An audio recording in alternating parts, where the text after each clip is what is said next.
What do they say? What do they recommend? Do they think that this is the best piece that we should buy? That is how things happen. So it is grossly unfair for the public service. I am speaking here not to politicians, because I am not here, I am not a politician. I am the foremost public servant in this country, being the Secretary of the President. I have a right to defend them.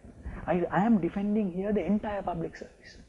Public servants have only one thing to take home: their reputation and their pension.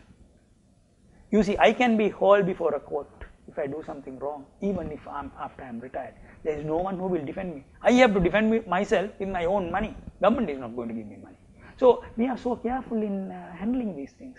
We are careful that we are the keepers of the public funds. We are aware. That is how we have been brought up. So we want to ensure we buy the best thing possible. We buy what is only needed. But I am not saying that this is 100% adhered to. There may be instances where the wrong building is made or the wrong vehicle is bought. I am not saying that there cannot be this kind of thing in public service. Take public service of any country. Even countries where where they say there is transparency, there is good governance, there are scandals. What I want to say is that it's not fair to paint with one brush and say corrupt. If a government is corrupt, then the public service is also corrupt. That is my understanding. But that is not fair. This is hammering the public service. Public servants need to be vigilant about it. I want to defend them. There are enough and more mechanisms to pin a public servant. You go to the bribery commission, there is, Auditor General audits all our accounts. Every year, Auditor General audits our accounts. We, every year, as of 31st March of any year, on the 30th June, before the 30th of June of that particular year, we have to declare our assets and liabilities. It's a sealed document kept under the custody of the head of the department. So that is how it is. Members of Parliament, their assets and liabilities are in Parliament with the Speaker. Anyone can pay, there's a stipulated amount, and get that and look at and say, okay, how did you amass such a wealth? And we should be able to explain. So you see, it is not fair at a time of an election to use the word corruption without having substantiated charges. Charges which you could have brought when these things were done. But now to say is to take political advantage. Private Secretary, now these accusations again of nepotism, and the President always having his family members in positions of power. What is your response to that? There are two prominent family members working with him. Who are they? Gotabaya Rajapaksa, Defence Secretary. Didn't he deliver? He delivered. Second one, Basil Rajapaksa, looked after the development of the entire East and the North.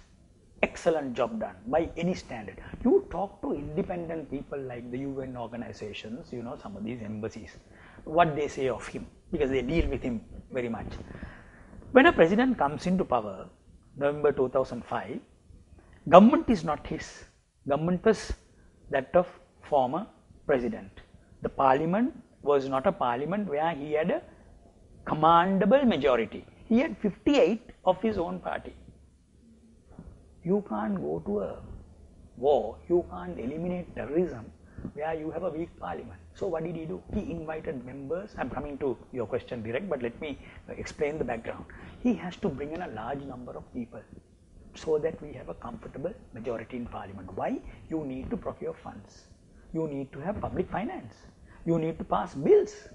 You need to ensure that your emergency, which is so important, is maintained from month to month, because it's only valid for a month. When the president issues a proclamation saying, I have declared emergency, that is debated in parliament.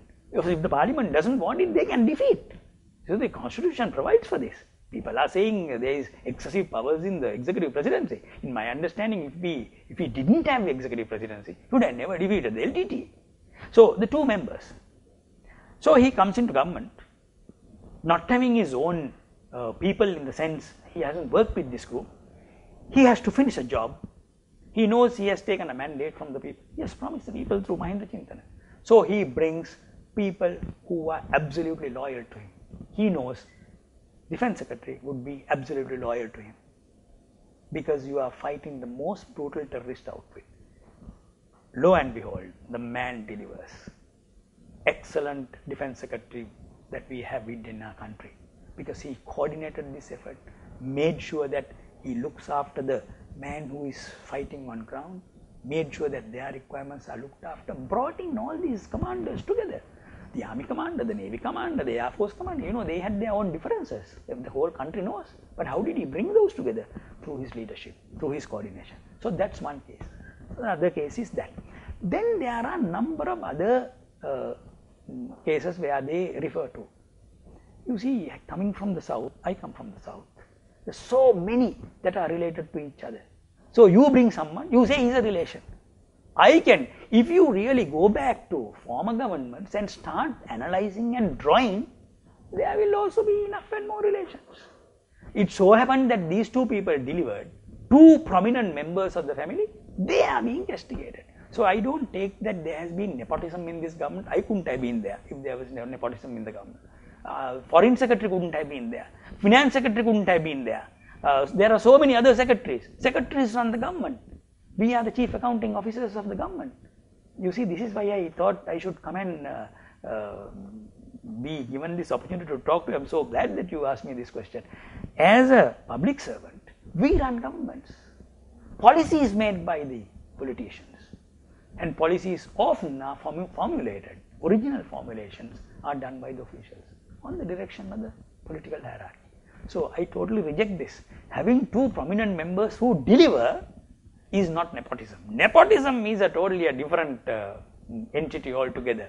If you look to the right, there is a relation. If you look to the left, there is a relation. That is not the case. So I don't think this is again a substantiated argument. This is being used purely I am telling you, for political reasons. Okay then. Thank you for joining us on the program, Secretary. Thank you so much. And that's all for Hot Seat this week.